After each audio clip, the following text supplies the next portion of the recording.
അവർ പറയുന്നു പൈസ വരുന്നു ഏതിലെ പോകണമെന്നൊരു പിടുത്തമില്ല. വീടുകളിൽ ശ്രദ്ധിച്ചിട്ടുണ്ടോ? കല്യാണം കഴിഞ്ഞ ദമ്പതികളോട് ഈ അമ്മായിയമ്മ വില്ലത്തിയായിട്ട് വരും. രാവിലെ എഴുന്നേറ്റ് മരുമകൾ എഴുന്നേറ്റ് വരുമ്പോൾ തന്നെ കുളിക്കുന്നുണ്ടോ എന്നാണ് ആദ്യം നോക്കുന്നത്. ഈ ഒരുമാതിരിയുള്ള ആളുകൾക്കൊന്നും ഇതിലൊന്നും വലിയ വിശ്വാസമില്ല.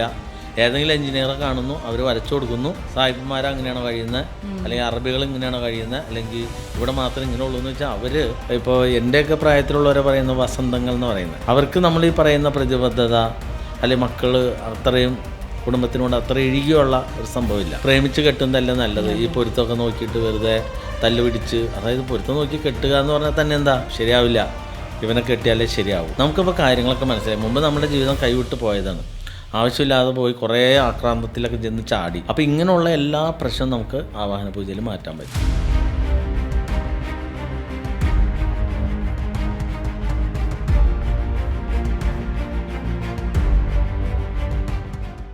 രണ്ടു ദിവസം അവിടെ നിന്നിട്ട് ചെയ്യാൻ പറ്റുള്ളൂ. അങ്ങനെ ചെയ്തതിന് ശേഷം താഴെ കൗണ്ടിൽ ഞാൻ ജപിച്ചു കൊടുത്താണ് ചരടുണ്ട്.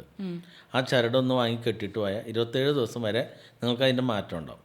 അതിൻ്റെ ഇടയിൽ ഇവിടെ നിന്നൊരു ഗണപതി ഏലസ് വാങ്ങി ധരിക്കുക. ആ ഏലസിൻ്റെ വഴിപാട് പ്രണവമലയിലെ മഹാഗണപതിക്ക് 11 ഇർക്കങ്ങളോട് മഹാഗണപതിക്ക് 108 ഗണപതി ഹോമം 7 ദിവസം നാരികമല 1420 എല്ലാ മാസം ചിലവ് വരും. അപ്പോൾ ഇത്രയും വലിയ പൈസയോ എന്ന് വിചാരിക്കാൻ പാടില്ല. കാരണം എന്താ, നമ്മൾ കടക്കണിയിൽ പെട്ട് നട്ടം തിരിഞ്ഞുകൊണ്ടിരിക്കുക. നമുക്ക് തിരിച്ച് സമാധാനത്തിലേക്ക് വീണ്ടും വരണം, വേണ്ടേ? അപ്പം അങ്ങനെ വരണമെന്നുണ്ടെങ്കിൽ നമ്മൾ അതിനു വേണ്ടി കഠിന പ്രയത്നം ചെയ്തേ മതിയാകൂ. അപ്പം നമ്മൾ തീർച്ചയായിട്ടും ഈ വലം വെച്ച് ചരട് കെട്ടി കഴിയുമ്പോൾ നമുക്ക് ആകെ മുടക്കം 100 രൂപയുള്ളൂ. അവിടെ നിന്ന് നമുക്ക് ഗണപതിയാണ്, ഈ ദേവതകൾ പൈസ തരാണ്. പിന്നെ നമ്മൾ ഏലസ് വാങ്ങി കെട്ടുന്നു. ഏലസ് വാങ്ങി കെട്ടി എല്ലാ മാസം വഴിപാട് ചെയ്ത് പോകുമ്പോൾ നമ്മുടെ കുടുംബത്തിൽ ജോലി ഉണ്ടാവും, വരുമാനമുണ്ട്, സമൃദ്ധി ഉണ്ടാവും. അങ്ങനെ 1.5 വർഷം വരെ നമുക്ക് ഏലസിലൂടെ പോകാം. അങ്ങനെ ഏലസ് ധരിച്ച് മുന്നോട്ട് പോകുമ്പോൾ നമുക്ക് ആവാഹന പൂജയിലേക്ക് വരാം. അപ്പോൾ ഈ ആവാഹന പൂജയിലേക്ക് വരുമ്പോൾ ഏറ്റവും വലിയ പ്രത്യേകത, ഇപ്പോൾ നമ്മൾ കടത്തിൽ നിന്ന് കടത്തിലേക്ക് പോയി. അതായത് ഒരു ലോൺ എടുത്ത് നമ്മൾ തുടങ്ങി, പിന്നെ നമുക്ക് എല്ലാ ദിവസവും ലോണായി അല്ലേ? ഇസാഫ്, മുത്തൂറ്റ്, മണലൂറ്റ്, പിന്നെ അതുകൂടാതെ ഞായറാഴ്ച തമിഴിൻ്റെ, പിന്നെ നാട്ടിലെ ബ്ലേഡ്, പിന്നെ അതുകൂടാതെ ചെറിയ ചെറിയ ചിട്ടികൾ, പട്ടികൾ, അങ്ങനെ കിട്ടുന്ന പൈസയും വരുമാനവും ഈ തിരിച്ചടവും പിന്നെ കുട്ടികളുടെ വിദ്യാഭ്യാസ ചിലവ്, നമ്മുടെ ചിലവ് എല്ലാം കൂടി ആലോചിച്ചിട്ട് നമുക്ക് തലയ്ക്ക് പ്രാന്ത് പിടിച്ച് നിൽക്കുന്ന ഒരവസ്ഥയിലേക്ക് വരും. അപ്പോൾ നമ്മൾ തീർച്ചയായിട്ടും ഈ പ്രണവമല ദേവതകളോട് പ്രാർത്ഥിക്കേണ്ടത്. നമുക്കിപ്പോൾ കാര്യങ്ങളൊക്കെ മനസ്സിലായി. മുമ്പ് നമ്മുടെ ജീവിതം കൈവിട്ട് പോയതാണ്. ആവശ്യമില്ലാതെ പോയി കുറേ ആക്രാന്തത്തിലൊക്കെ ചെന്ന് ചാടി. ഇനി നമുക്ക് റിവേഴ്സ് ആവണം. അപ്പോൾ റിവേഴ്സായി സമാധാനത്തോട് വരണമെങ്കിൽ നമുക്ക് സമചിത്തത കയ്യിലേക്ക് വരണം. അപ്പോൾ ഈ സമചിത്തത കയ്യിലേക്ക് വരാൻ വേണ്ടിയാണ് 27 ക്ഷേത്രം 108 വലം വയ്ക്കുന്നത്. പിന്നെ നമുക്ക് 100 കിട്ടിയ 110 ചിലവാകുന്ന കടത്തിലേക്ക് പോകുന്നതിൻ്റെ കാരണം ഒടി എന്ന് പറയുന്ന അഭിചാരദോഷമുണ്ട്. അതേപോലെ കൂടെ മലമൂത്ര വിസർജനം നടത്തണമെന്ന് പോകണമെന്നൊന്നുമില്ല, ചിലരങ്ങനെ പോവുകയും ചെയ്യും. പിന്നെ അതുകൂടാതെ 100 കിട്ടിയ 110 ചിലവ് വരിക. പിന്നെ ചിലർ കൂടുതലും കിടന്നുറങ്ങും, പിള്ളേരായാലും അല്ലെങ്കിൽ നമ്മളായാലും. ചിലർക്ക് ഉറക്കം ഉണ്ടാവില്ല. ചിലർ കുളിക്കാൻ കൂടുതൽ സമയം എടുക്കും, ചിലർ കുളിക്കില്ല. ചിലർ ഭക്ഷണം കൂടുതൽ കഴിക്കും, ചിലർ ഭക്ഷണം കുറച്ച് കഴിക്കും. പിന്നെ വീട്ടിൽ നിറച്ച് ഉറുമ്പിൻ്റെ ശല്യം വരും. അപ്പോൾ നമ്മൾ സാധാരണ ഉറുമ്പിൻ്റെ ശല്യം വരുമ്പോൾ എന്താ ചെയ്യുന്നത്? DDT പൊടി കൊണ്ടിടും അല്ലേ? അല്ലെങ്കിൽ കുറച്ച് മറ്റേ ചൂട്ടം കത്തിച്ചിട്ട് കത്തിച്ച് കളയാൻ നോക്കും. പക്ഷേ ഇതെല്ലാം ഈശ്വരൻ നമുക്ക് തരുന്ന അടയാളമാണ്. പിന്നെ ചിലർക്ക് ഭക്ഷണത്തിൽ മുടി ഉണ്ടാവും, കല്ലുണ്ടാവും, ചിലപ്പോൾ പ്രാണി ഉണ്ടാവും, പിന്നെ തലവേദന വരും, മലമൂത്ര വിസർജന സ്വപ്നം കാണും, ടോയ്ലറ്റ് മാലിന്യമൊക്കെ കാണും. പിന്നെ അതുകൂടാതെ ചിലർ മദ്യപാനശീലങ്ങളിലേക്ക് വരും, കൈകാൽ വേദന, ശരീരം വേദന, കണ്ണ് ചൊറിയുക, കണ്ണ് ചൂടാവുക, ബോഡി പെയിനൊക്കെ വരാമെന്ന് പറയും. അപ്പോൾ ഇതെല്ലാം നമുക്ക് ആവാഹന പൂജയിൽ മാറ്റാൻ പറ്റും. പിന്നെ ചിലർക്ക് ത്വക്ക് രോഗങ്ങൾ വരും, ചിലർക്ക് സന്താന ഭാഗ്യം ഉണ്ടാവില്ല, പിന്നെ ചിലർക്ക് മാരക രോഗങ്ങൾ വരും. അതായത് നമ്മുടെ മുത്തശ്ശിക്ക് ക്യാൻസർ ഉണ്ടായിരുന്നു, നമ്മുടെ അമ്മയ്ക്ക് ക്യാൻസർ ഉണ്ടായി, അല്ലെങ്കിൽ അച്ഛന് ക്യാൻസർ ഉണ്ടായി, അല്ലെങ്കിൽ അച്ഛന് അറ്റാക്ക് ഉണ്ടായി, അല്ലെങ്കിൽ വലിയച്ഛന് അറ്റാക്ക് ഉണ്ടായി, പിന്നെ നമ്മുടെ ഭർത്താവിന് അറ്റാക്ക് വന്നു, അല്ലെങ്കിൽ നമുക്ക് മാരക രോഗങ്ങൾ വന്നു. അപ്പോൾ ഓരോ പരമ്പരയിൽ വരുമ്പോഴും ഓരോ തലമുറയിലും ഇങ്ങനെ ഈ മാരക രോഗങ്ങൾ വിടാതെ പിന്തുടരും. ഇതെല്ലാം നമുക്ക് സർപ്പദോഷം കൊണ്ട് സംഭവിക്കുന്ന. അപ്പോൾ ഇതെല്ലാം നമുക്ക് ആവാഹന പൂജയിൽ മാറ്റിയെടുക്കാൻ സാധിക്കും. ആവാഹന പൂജയിലേക്ക് വരുമ്പോഴാണ് ഇപ്പോൾ നമുക്ക് ഒരു നിവൃത്തിയില്ലെങ്കിൽ നമ്മൾ ആദ്യം പോയിട്ട് പേരമംഗലത്ത് പോയിട്ട്, എറണാകുളം ജില്ലയിൽ മൂവാറ്റുപുഴ താലൂക്കിൽ വാഴക്കുളം പൈനാപ്പിൾ സിറ്റിക്ക് അടുത്ത് കല്ലൂർക്കാട്, കല്ലൂർ പേരമംഗലത്ത് തിരുപേരമംഗലത്തവൻ്റെ തിരുസന്നിധി, അവിടെ ലോകത്തിൽ ആദ്യമായിട്ട് സർപ്പക്ഷേത്രത്തിൽ നിലവറയ്ക്കകത്ത് എല്ലാ മനുഷ്യർക്കും തുല്യ പ്രാധാന്യം നൽകി പ്രവേശനം നൽകുന്ന ഏക നാഗരാജ ക്ഷേത്രമാണ്. ഭഗവാന്റെ പത്തിയിലായിട്ടാണ് പ്രണവമല. അപ്പോൾ നമ്മളവിടെ നിന്ന് പോയി നോക്കിയാലാണ് അത് മനസ്സിലാവുള്ളൂ. കാരണം കേരളത്തിലെ ഏറ്റവും വലിയ ക്ഷേത്ര സങ്കേതമാണ്. ഇവിടെ ചെന്ന് കഴിഞ്ഞാൽ രാവിലെ 4 മണിക്ക് മുതൽ നട തുറന്നു കഴിഞ്ഞാൽ ഫുൾ ടൈം നട തുറന്നിരിക്കും. ഒരു കാരണവശാലും നിവേദ്യ സമയത്തൊന്നും നട അടയ്ക്കില്ല. കാളഹസ്തി മഹർഷിയുടെ പൂജാരീതികളാണ്. അപ്പോൾ അവിടെ ചെന്നിട്ട് നമ്മൾ ഓരോ ക്ഷേത്രത്തിൽ 108 പൂർണ്ണ പരീക്ഷ നടത്താം. കാരണം എന്താ, നമുക്ക് സാമ്പത്തികമായിട്ടൊക്കെ തകർന്നടിഞ്ഞു കടത്തിൽ നിന്ന് ഒരു രക്ഷയില്ലാണ്ടിരിക്കുകയാണ്. അങ്ങനെ വരുമ്പോൾ നമ്മൾ പോയിട്ട് എല്ലാ ദേവതകളോടും ഓരോ ദേവതയ്ക്കും 108 വലം വയ്ക്കുമ്പോൾ നമ്മൾ പ്രാർത്ഥിക്കേണ്ടത് എന്താ, നമുക്ക് കാര്യങ്ങളൊക്കെ മനസ്സിലായി, എന്തോ പ്രശ്നമുണ്ടെന്ന് മനസ്സിലായി.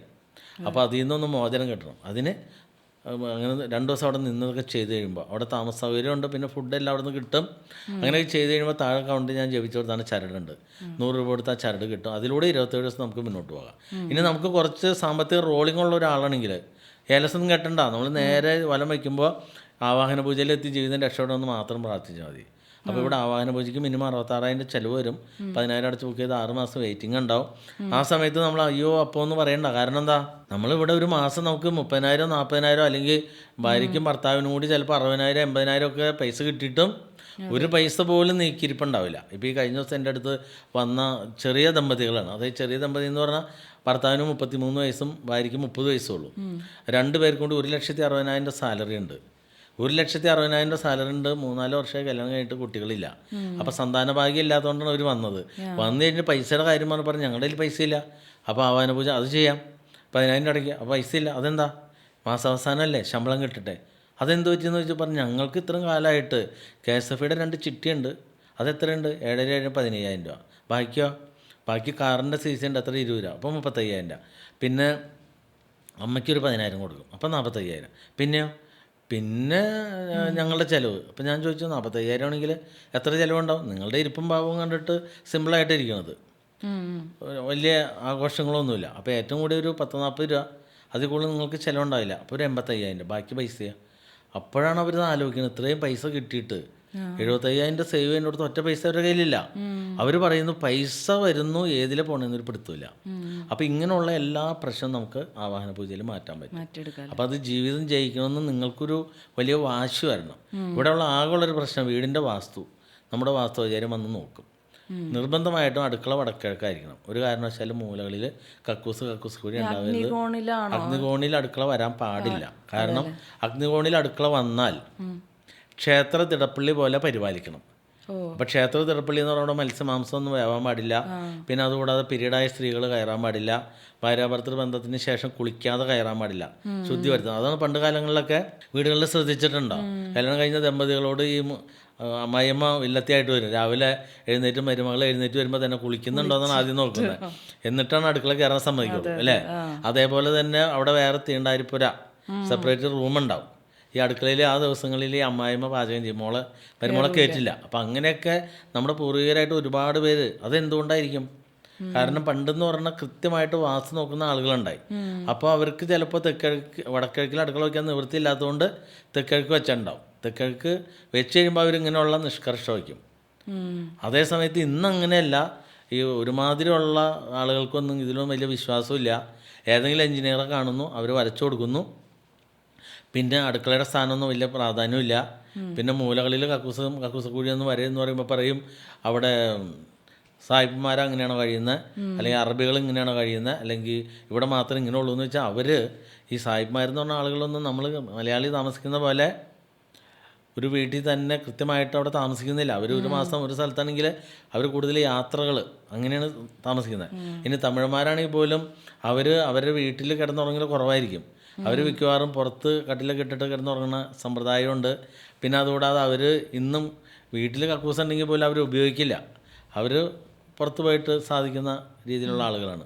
അപ്പോൾ നമ്മുടെ മലയാളികളെ സംബന്ധിച്ച് പണ്ട് ഇതേപോലെ മലയാളികളും പുറത്ത് പോയി സാധിച്ചിരുന്നു. ഇപ്പോൾ എല്ലാം വീടിൻ്റെ അകത്ത് തന്നെയാണ് സംവിധാനം ചെയ്യുന്നത്. അപ്പോൾ അതെല്ലാം കൃത്യമായ കണക്കും കാര്യം ഉപയോഗിച്ച് നമുക്ക് തന്നെ നമ്മുടെ ജീവിതം ജയിക്കാം. അതോടൊപ്പം തന്നെയാണ് സമചതുര മുറി ഉണ്ടെങ്കിൽ, സമചതുര മുറി കിടക്കുന്ന ആൾ ഡിപ്രഷൻ മൈൻഡായിരിക്കും. അയാൾ ആര് പറഞ്ഞാലും അനുസരിക്കില്ല. നമുക്കങ്ങനെ തോന്നില്ല. ഗുരുനാഥ, നമ്മളിപ്പം ഇപ്പോഴത്തെ ഒരു കാലഘട്ടം അനുസരിച്ചിട്ട് പ്രേമിച്ചിട്ട് വിവാഹം കഴിക്കണമല്ലേ നല്ലൊരു കാര്യം. ഇപ്പോൾ കാരണം ജീവിക്കാനുള്ള സുഖം, അതായത് പരസ്പരം അങ്ങോട്ട് മനസ്സിലാക്കുക, അറിഞ്ഞ് മുന്നോട്ട് പോകാം, അല്ലേ? അതായത് ഈ കാലഘട്ടത്തിൻ്റെ ഒരു ചോദ്യമാണ്. കാരണം കുട്ടികൾ ഇപ്പോൾ നമ്മൾ സാധാരണ പറയുന്നത്, ഇപ്പോൾ എൻ്റെയൊക്കെ പ്രായത്തിലുള്ളവരെ പറയുന്ന വസന്തങ്ങൾ എന്ന് പറയുന്നത്, വസന്തകാല പറവുകൾ, കണ്ടത്തെ നൊസ്റ്റാൾജിയ, അതായത് ഒരു കമ്മിറ്റ്മെൻ്റ് ഉള്ള കാലഘട്ടമാണ്. കമ്മിറ്റ്മെൻ്റ് എന്ന് പറഞ്ഞാൽ പ്രതിബദ്ധത, കുടുംബത്തിനോട് പ്രതിബദ്ധത, അതേപോലെ തന്നെ സമൂഹത്തിനോട് പ്രതിബദ്ധത, കുട്ടികളോട് പ്രതിബദ്ധത ഉള്ള ഒരു കാലഘട്ടമാണ് വസന്തങ്ങൾ. അത് കഴിഞ്ഞ് അടുത്ത ജനറേഷൻ, അതായത് ഇപ്പോൾ ഏകദേശം ഒരു കണക്കിലേക്ക് വരും. അടുത്ത 2K കിഡ്സ്, 2K അതായത് 2K എന്ന് പറഞ്ഞാൽ 2000 പറയുന്നത്. എന്നിരുന്നാലും 95 മുതലുള്ള കുട്ടികളൊക്കെ 2K കിഡ്സിൽ തന്നെ നമുക്ക് പെടുത്തേണ്ടി വരും. അപ്പോൾ ഈ 2K കിഡ്സ് എന്ന് പറഞ്ഞാൽ അവർ വേറൊരു ലോകമാണ്. അവർക്ക് നമ്മൾ ഈ പറയുന്ന പ്രതിബദ്ധത അല്ലെങ്കിൽ മക്കൾ അത്രയും കുടുംബത്തിനോട് അത്ര ഇഴുകിയുള്ള ഒരു സംഭവമില്ല.